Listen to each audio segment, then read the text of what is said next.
Landing on the Wales coast, the Doctor and Ruby embark on the strangest journey of their lives.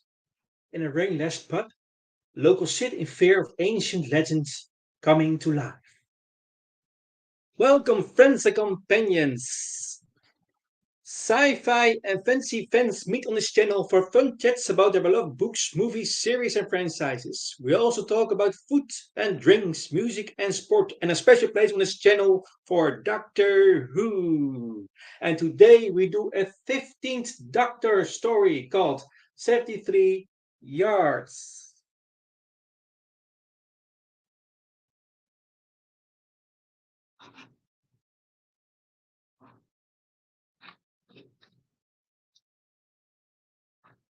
So,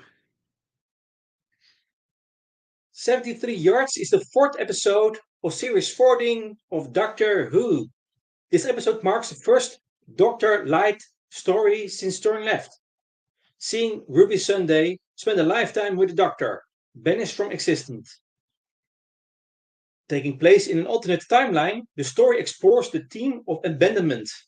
It focuses on Ruby's abandonment since birth from her mother and the impact it has upon Ruby when taken to the extreme of everyone close to her abandoning her. Different to previous Doctor Light episodes, the format was utilized this time to take advantage of Ncuti Gatwa being unavailable for filming in the production's early months as he was still filming in his final series of Sex Education. The episode was released on May the 24th of 2024 on Disney Plus and May 25, 2024 on BBC One. Turn Left, by the way, it's also Dr. Light's story. It is with yes, but David Tennant and as the 10th Doctor and Donna Noble as his companion. So, spoiler alert: we will dive now into the plot. And if you haven't watched or listened to this episode yet, I highly recommend you to watch this first, listen to this first. You can decide now to listen further, or else you can listen later. So here we go. The Doctor and Ruby land in Wales on a cliff top. Exiting the TARDIS, Ruby states she has been to Wales twice before, and the Doctor celebrates the location's beauty. As a caveat, however, he cites Roger Ap Gwilliam as a bad example of the Welsh. He described Ap Gwilliam as the most dangerous prime minister in history and states he came to power in 2046 and brought the world to the brink of nuclear war. He stops himself, however, upon remembering that Ruby is from a previous time to Ap Gwilliam, and so the Doctor accidentally steps on some strings of cotton and sticks arranged in an unfamiliar pattern. While he attempts to identify it, Ruby reads some of the notes left beside it, finding the messages "I miss you" and "Rest in peace, Mad Jack." When she looks up, she finds the Doctor has vanished. Unable to see him anywhere nearby, she attempts to re-enter the TARDIS but finds it has sealed itself, the lights from within extinguished.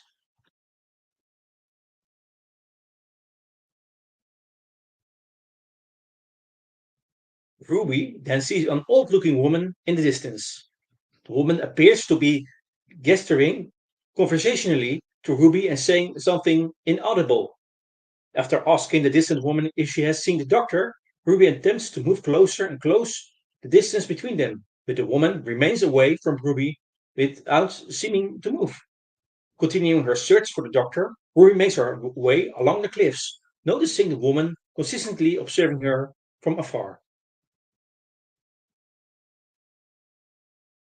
Upon nearing the town of Glengatwick, Ruby encounters a hiker. She expresses concern for Ruby being out in the cold. Ruby initially asks if the two have met previously, then dismisses this and instead asks if the hiker can also see the woman. When she confirms she can, Ruby asks if the hiker can speak to the woman on Ruby's behalf. She would like to ask the woman why she's following Ruby and whether she has seen the doctor.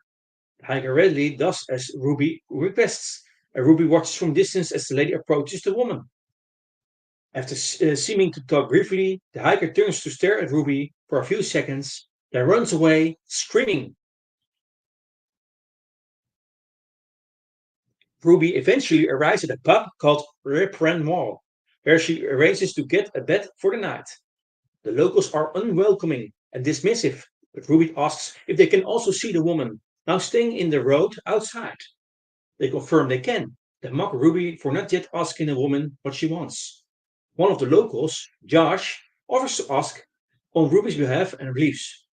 As she approaches, the woman does.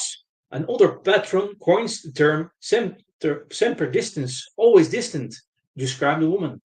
The pip watches as Josh approaches the woman, then turns to stare back at Ruby before fleeing in the same manner the hiker had before.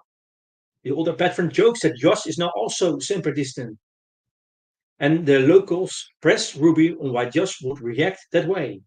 She attempts to explain events, at which the locals claim the doctor disturbed a fairy cycle. While Ruby's reading of the messages unleash the spirit of magic. They grow frenzied, claiming the woman is Magic Herald and that the ancient magic of the countryside is responsible for events. Before dropping the pretense and revealing they are mocking Ruby for believing in such fanciful and stereotypical things.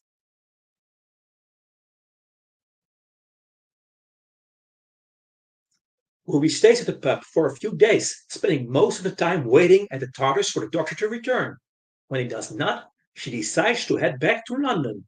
Before she can leave, however, the pub's landlady confronts her with news that Josh is refusing to return to the pub, with his only explanation being, ask her.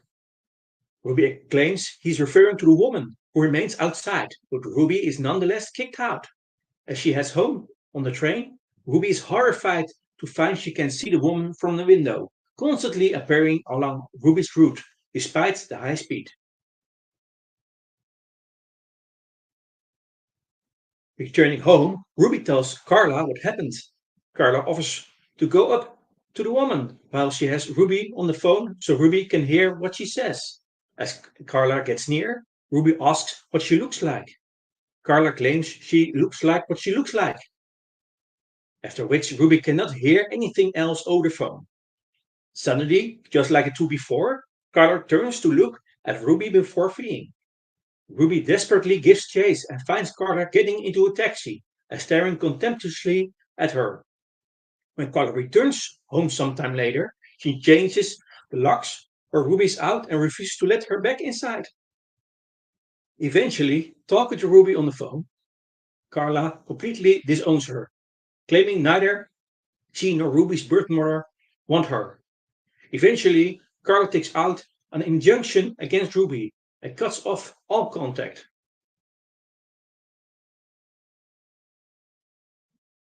A year later, in 2025, Ruby is approached by Kate Stewart and to discuss everything that's happened.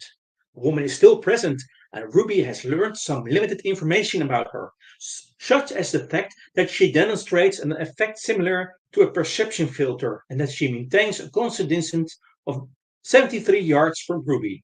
Kate confirms the doctor has completely disappeared. That unit is barely able to combat the extraterrestrial and increasingly supernatural threats occurring in his absence. She also suggests Ruby fly or sail somewhere to determine it that would cut the woman off. But Ruby responds that she had considered it, but feared one or both of the two would die if she attempted it.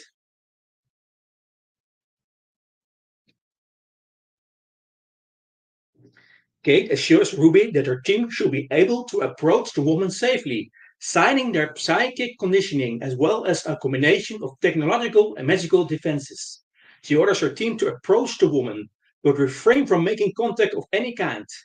Despite this, the agents dispatched to disdain the woman fall under the same effects as those before, and as thus Kate, who experiences the woman through her earpiece. After regarding Ruby with disgust for a long moment, Kate calls her team off and abruptly leaves. Angered, Ruby smashes her drink on the ground.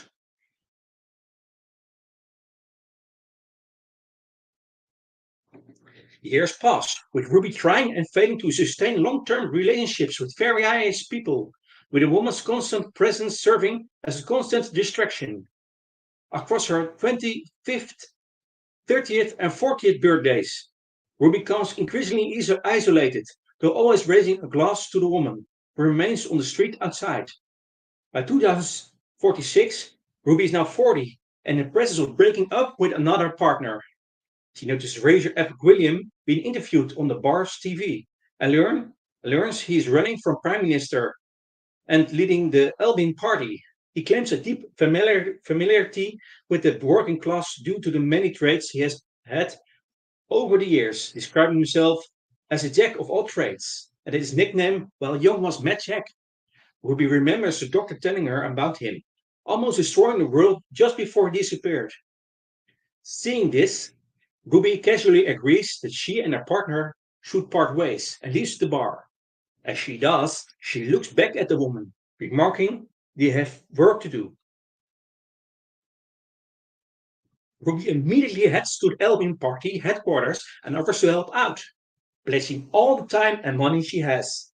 Sometime later, she is present for Ep Williams' interview on the show Hotline with Emil Rajan for the upcoming 2046 general election. Ep Williams' desire for power is evident, specifically his apparent eagerness to use nuclear weapons. After the interview, Ep William approaches Ruby and asks if she knows a woman stood on the other side of the room. Ruby confirms it is Marty Bridges, a member of Danny's team. Ruby watches as William approaches Marty and introduces himself.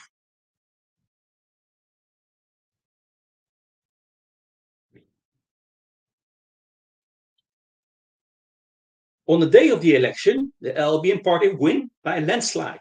During the celebrations, Ruby speaks to Marty about how William sometimes makes her nervous. Marty, far from redone since William first approached, calls him a monster.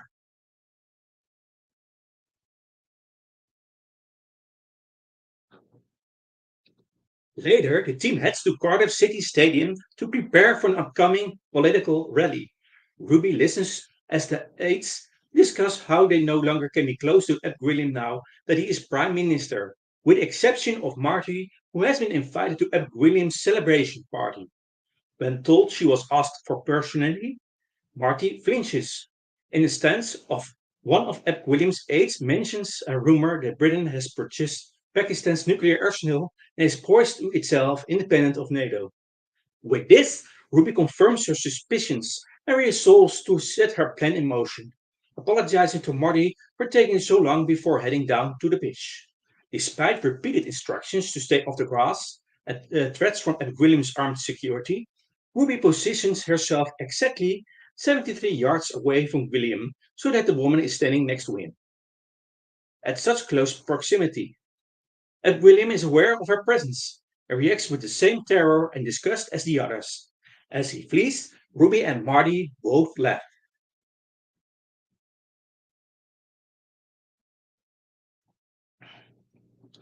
That night, Ruby watches the news as it is announced that Ed William immediately resigned as Prime Minister, with his only explanation being ask her and his replacement promising a more lenient and respectful government. Ruby smiles, approaching her window and looking down to the woman, who still remains there. Ruby asks if this was what the woman wanted, and if she will now leave Ruby alone.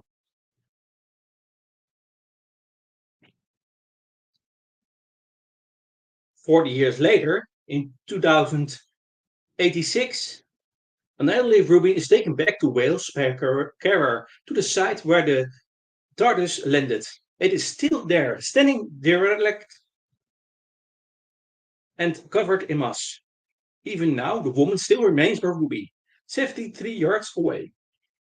Setting Ruby on a chair in front of the TARDIS doors, the carer lays flowers by it. Other flowers are scattered around it, as well as various messages, with one reading, Love you, Josh? The carer asks why people lay flowers here, and the elderly Ruby doubts they know why they do it.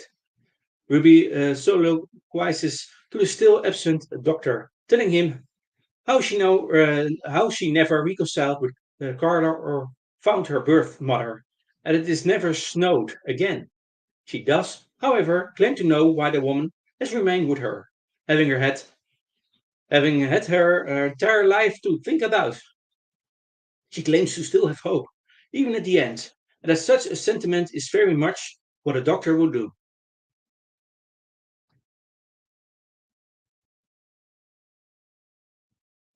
In 2089, Ruby lies in hospital, with a nurse assuring her that she won't be alone at night. Ruby responds that she has been abandoned by everyone in her entire life, but she hasn't been alone for 65 years. During the night, Ruby is woken by whispers from the darkness. Turning on the light, she sees the woman, far closer than ever before, and facing away from her. The light flickers as the woman appears closer and closer to Ruby, who holds her arms in welcome. Ruby's heart monitor flatlines, and her life flashes before her eyes.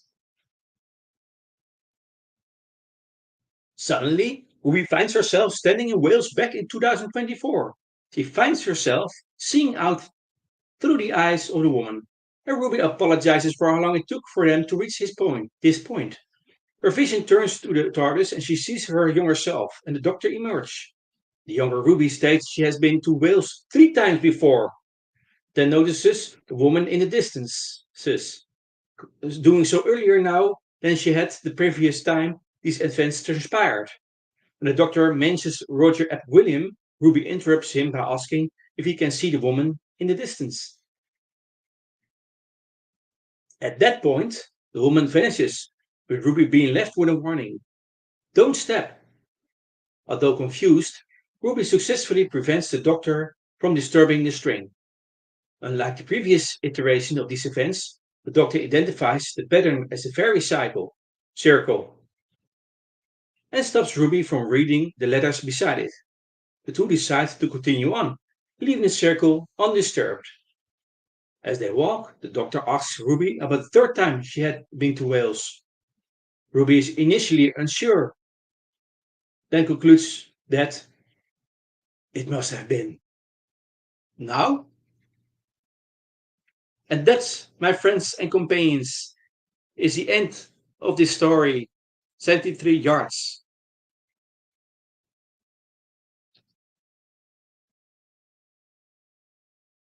I will name some cast members.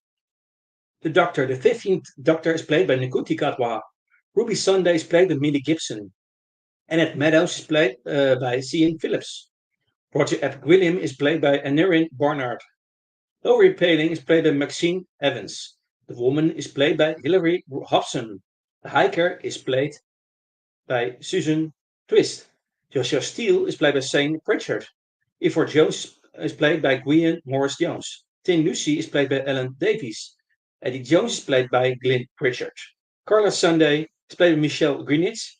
And Sherry Sunday is played by Angela Winter. Mrs. Flood is played by Anita Dobson. And Kate Stewart is played by Gemma Redgrave. So the sum of the cast members.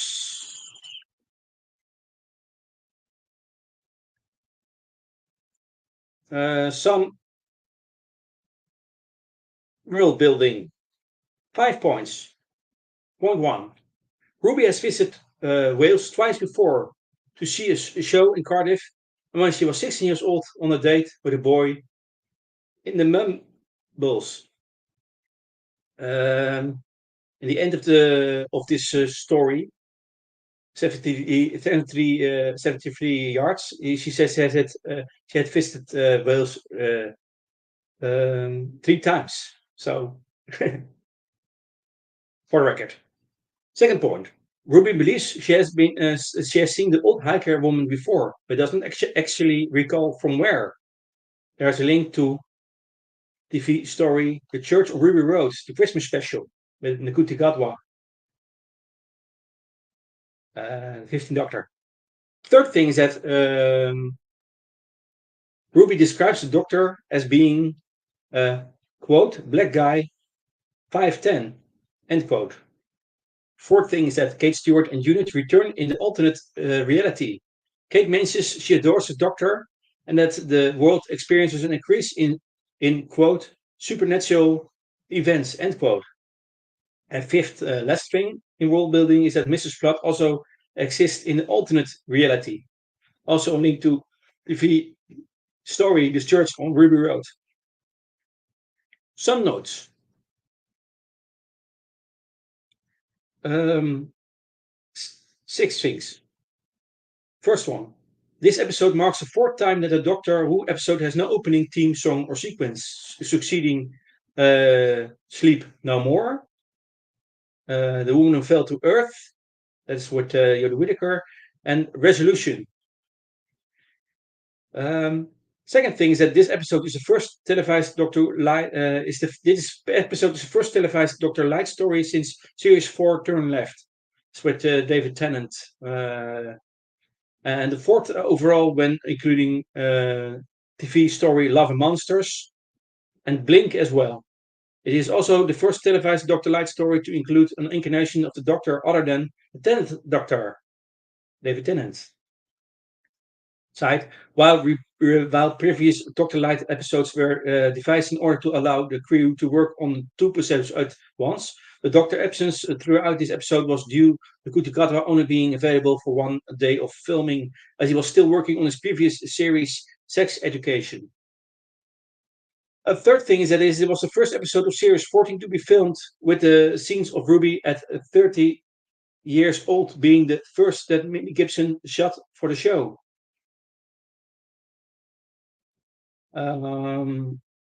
Fourth thing is that the name of the pub Ruby visits is named Yepren Mall. This translates to the Dead Wood.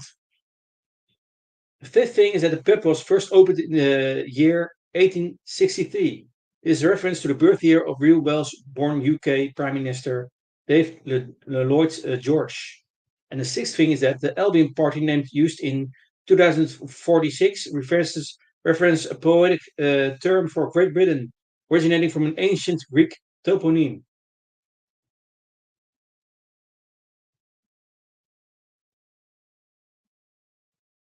Some continuity, because every story and episode in the Doctor Who universe is to some extent linked and related and reference to each other. An interpretation, a few points, and that is Kate remarks that Ruby's timeline has been suspended along an event. Then Doctor once remarked how the time beetle from the tricksters be great had done this to non-noble during the events of TV story Turn Left. Second thing is that one of the customers in the pub drinks a beer marked Lanfer Karaoke. This town was visited by the Seventh Doctor and Ace, as depicted in Pro's Cat's Cradle Witchmark. Third thing is that Carter Sunday, Cherry Sunday, and Mrs. Flood still live in London, first established in TV story The Church of Ruby Road. A fourth thing is that Kate Stewart marks that she's still part of UNIT, as she has since the events of TV story The Power of Three, and that they have increasingly been dealing with the supernatural, referencing her encounter with a toy maker in TV story The Giggle, with the 14th Doctor, David Tennant. Fifth thing is that Kate states that UNIT has recently made a habit out of recruiting the Doctor's former companions, as seen in TV story The Power of the Doctor. That is with 13th Doctor Jodie Whittaker, and the Star Beast and the Giggle with 14th Doctor David Tennant. The sixth thing is that the fairy circus curse of causing people who interact with Ruby's older self to cause them to overcome with fear, instantly despise and resembles the curse Clyde Langer once had placed on him in TV story The Curse of Clyde Langer, as in Sarah Jane Adventures. Another thing is that the TARDIS still uses a perception filter as established in TV story Boomtown and thereafter. Boomtown is a story in Ninth Doctor, Christopher Eccleston. Another thing is that Ruby still has the key to the TARDIS. The Doctor gave it to her in TV story Space Babies. Ruby mentioned she could once make it snow, recalling her summoning it during TV story Space Babies and the Devil's Course. Another thing is that Ruby recalls in 2086 that she never found out who her birth parents were, recalling her failed efforts to do so in TV story The Church on Ruby Road. And the last thing is that with the Doctor banished, the TARDIS sits abandoned on a cliff top, is occasionally visited by people who lay flowers and messages around it. The 14th Doctor once imagined a similar fate happening to the TARDIS if he were to die during the events of TV story Wild Blue Yonder. And that, my friends, is all I have to say about this story. So, last thing is that if you want uh, to contact me, you can, of course, you can put your comments on our video, and that's the way to contact me. You can also visit my Discord server. That's the Random Entertainment Channel Tech Doctor Who, and you'll find me very quick because I bump the server regularly. And you can send me a private message, or you can contact me via the server, whatever. That's the way. And if you want to join me in a live stream or panel, feel free to contact me. You can also invite me for your live stream or your panel on your YouTube channel. So feel free to contact me. And okay, I will wish everyone a nice weekend. And about a few hours, there is a new Doctor Who episode, Disney Plus and BBC iPlayer called Dot and Bubble, the fifth episode of series 14 slash season 1, whatever. So, again, have a nice weekend, everyone. And for now, bye bye. Bye bye.